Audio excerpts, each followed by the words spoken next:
Salut les petits potes, j'espère que vous allez bien. Aujourd'hui, on se retrouve pour une seule histoire mais qui est très longue et assez détaillée. Et en vrai, je vous avoue qu'elle est assez prenante. J'aurais vraiment pas aimé être à la place de la victime. Avant de commencer, je vous remercie pour tout votre soutien. Que ça soit des simples vues, des commentaires, les likes et les abonnements. Tout ça réuni, eh bien ça fait ultra plaisir. D'ailleurs, quand vous vous abonnez, n'hésitez surtout pas à le dire dans les commentaires. J'en vois de temps en temps qu'ils font et moi ça me fait ultra plaisir de vous accueillir. Bref, avant de commencer cette histoire, si tu veux soutenir la chaîne, tu connais le meilleur moyen pour le faire. C'est le fameux pouce bleu de soutien. Et si jamais t'es pas abonné, eh bah tu sais quoi, on va faire un petit deal. Tu regardes le thread en entier et franchement si ça te plaît, bah pourquoi pas t'abonner. Je pense que c'est un bon marché. Allez, prends ta meilleure boisson rafraîchissante et installe-toi confortablement.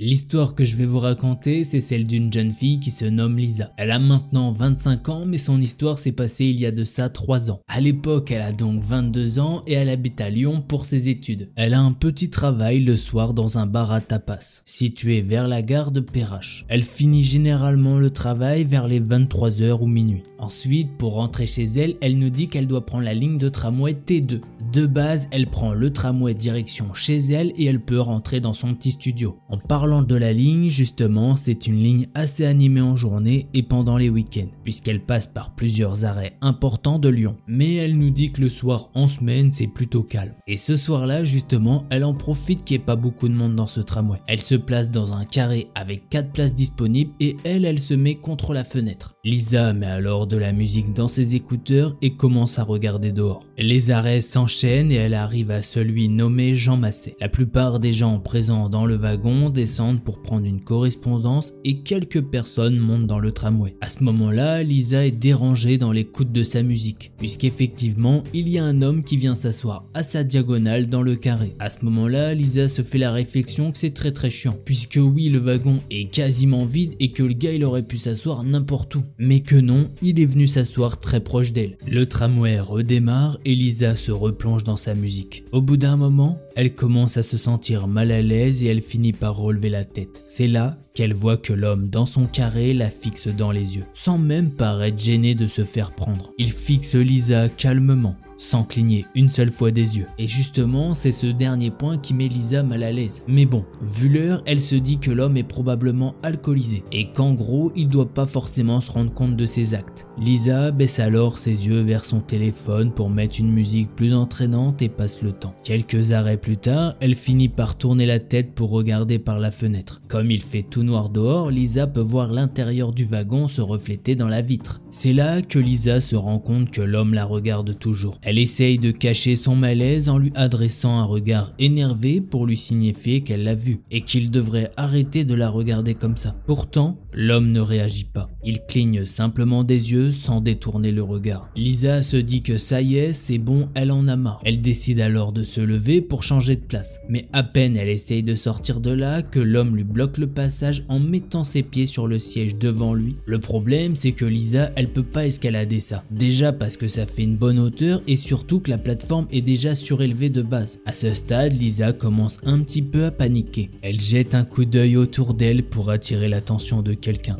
N'importe qui. Mais malheureusement, personne ne regarde dans sa direction. Ne sachant pas quoi faire, elle se rassoit en serrant son sac contre elle. Lisa essaye de se rassurer en se disant que l'homme ne doit simplement pas réaliser ce qu'il fait et que de toute façon, il descendra bientôt du tramway. Le prochain arrêt, c'est Grange Blanche. C'est le dernier grand arrêt qui est bien desservi par la ligne. Une fois à quai, la plupart des passagers sortent. Mais malheureusement, pas cet homme. À vrai dire, il n'a même pas réagi à l'annonce de l'arrêt. Lisa se dit qu'il doit peut-être habiter un petit peu plus loin sur la ligne. Pourtant, son regard insistant la fait douter. Elle se dit que quelque chose cloche vraiment. Elle ne le sent pas du tout. À ce moment-là, Lisa se dit que c'est peut-être la personne la plus parano du monde. Mais elle se dit aussi qu'il vaudrait mieux pas tenter le diable. Elle se fait alors très vite la réflexion qu'elle devrait descendre ici et continuer son chemin à pied. Puisque oui, cet arrêt se situe au milieu d'une place regroupée de divers arrêts de bus et d'une bouche de métro. Elle se dit qu'au moins elle sera entourée de monde. Et comme elle descend habituellement à l'arrêt suivant, bon, ça ne prolongera son chemin que de quelques minutes. Elle se redresse alors d'un bond et force le passage en donnant un coup dans les jambes de cet homme. Lisa se dirige ensuite rapidement vers l'une des sorties, mais le temps qu'elle atteigne la porte, le signal sonore retentit et la porte se referme juste devant Lisa. Elle n'a malheureusement plus le choix que d'attendre son arrêt initial. Stressée, elle se poste devant la porte, les mains serrées en poing au fond de ses poches. Elle aperçoit vaguement du mouvement dans sa vision périphérique et peut voir que l'homme se dirige d'une manière nonchalante vers elle, ou du moins vers la sortie. À ce moment-là, Lisa essaye de se dire que ce n'est qu'une coïncidence, mais elle se dit également que ça fait beaucoup. Alors, dès que le tramway s'arrête et que la porte s'ouvre, elle ne traîne pas. Lisa marche rapidement sur le quai,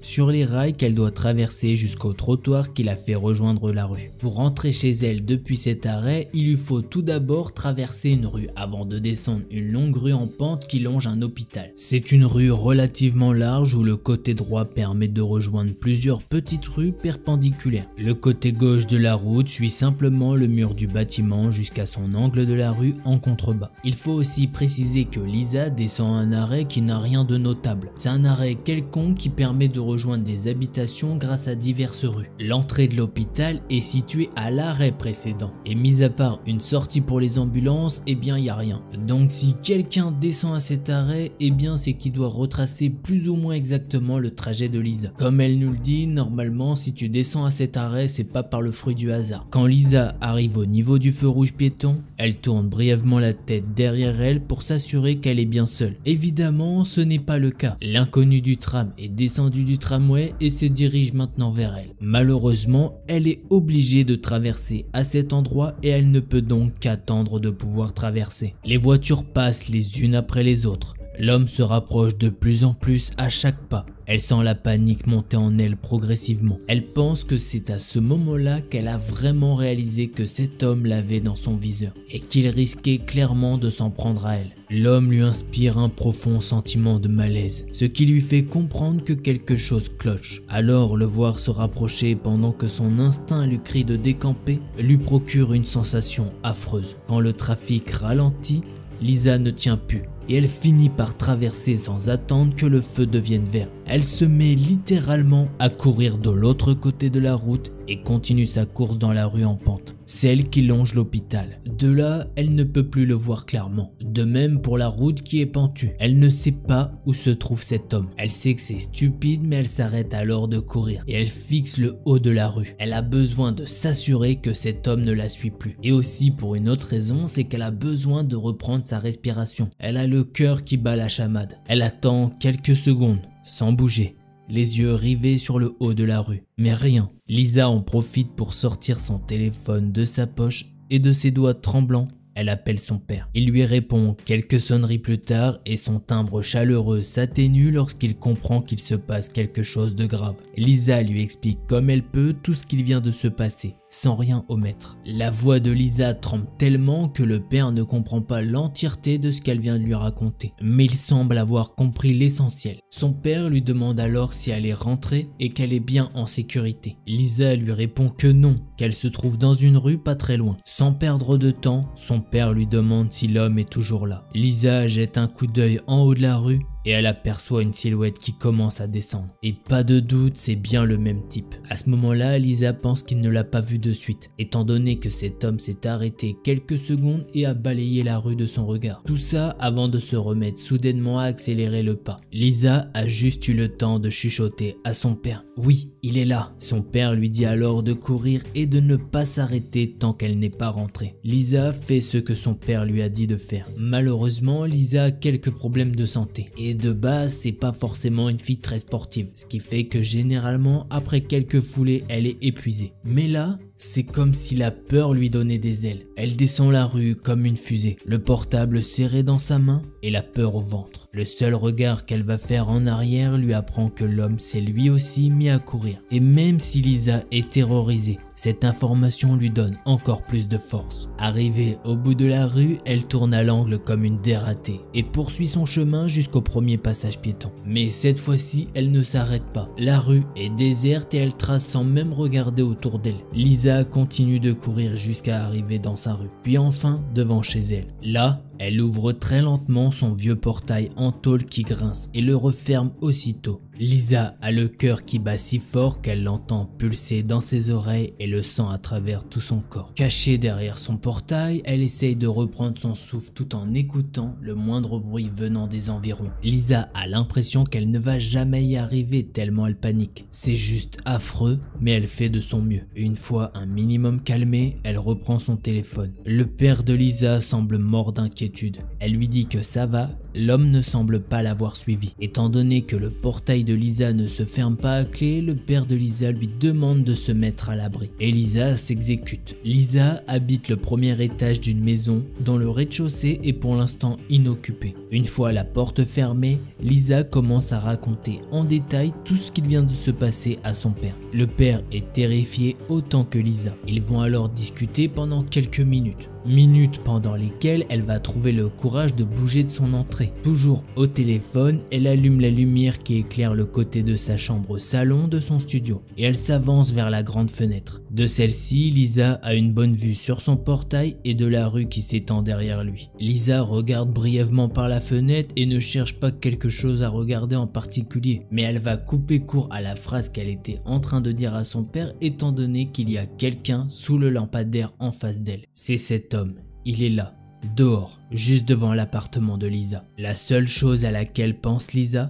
c'est que si l'homme se rend compte que le portail n'est pas verrouillé, elle est complètement foutue. Il n'aura qu'à monter les escaliers et défoncer sa porte en verre pour l'atteindre. Le père de Lisa ne pourra rien pour elle. Il habite à 2 heures de voiture de là où elle habite. Heureusement, l'homme ne fait rien. Il est immobile sous la lumière, les mains dans les poches. Et Lisa ne voit pas précisément son regard, mais elle sait qu'il la regarde. Elle n'arrive pas à quantifier le nombre de secondes ou de minutes qui s'écoulent, mais c'est une vibration de son portable qui la fait sortir de sa torpeur. Elle réalise que son bras est tombé le long de son corps et elle remet de suite le téléphone à son oreille. Lisa répond brièvement à son père au bout du fil. Mais quand Lisa repose les yeux sur cet homme, celui-ci sort une main de sa poche et lui fait un très lent coucou avec. Pourtant, sa main ne semble pas tendue. Elle semble fermée sur quelque chose. Il tient un couteau dans la main. Pas un énorme couteau de boucher, non. Ça ressemble plutôt à un opinel ou quelque chose du genre. Honnêtement, Lisa n'en sait rien et elle s'en fout. Ça lui fout les jetons.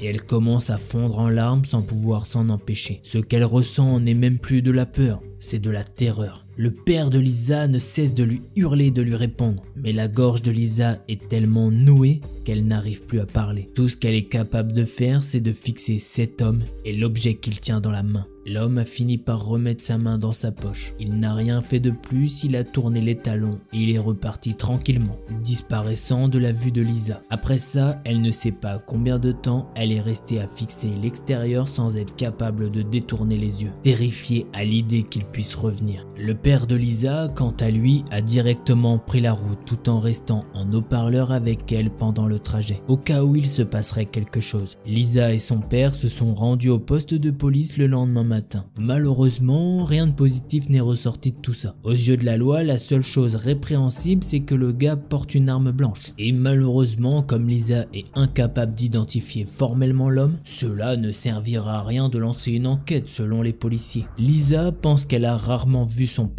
aussi énervé que lorsque le policier lui a annoncé que lui et ses confrères auraient pu agir que si l'homme avait posé la main sur Lisa. Eh bien oui, parce que s'il avait touché à Lisa, eh bien au moins là, il y aurait des preuves de quelque chose. En clair, les policiers n'ont pas du tout cru Lisa. Autant vous dire qu'à cet instant, Lisa ne tenait pas en haute estime les policiers et ça ne s'est pas arrangé pour le coup. Après ça, le père de Lisa est resté quelques jours chez elle pour s'assurer que tout allait bien. Il lui a également acheté un spray au poivre pour qu'elle puisse se défendre. Lisa a même eu un petit Opinel de poche qui pend maintenant sur son sac à dos. Quant à son travail, elle a démissionné. Heureusement, elle n'a plus jamais revu cet homme. Elle vit toujours à Lyon et elle n'a jamais recroisé de type chelou comme ça. D'ailleurs, depuis, l'appartement en dessous d'elle a été loué. Et en vrai, ça lui fait du bien de se sentir entourée. Mais Lisa se pose quand même une petite question. Elle se demande si le gars ne cherchait pas tout simplement à lui faire peur. Ou si, effectivement, il avait réellement prévu de lui faire du mal. Voilà. C'est ainsi que se termine ce thread d'horreur. Et bah les petits potes, je sais pas ce que vous en pensez, mais moi je pense plutôt à la deuxième hypothèse. Je vois pas trop l'hypothèse de juste il veut faire peur.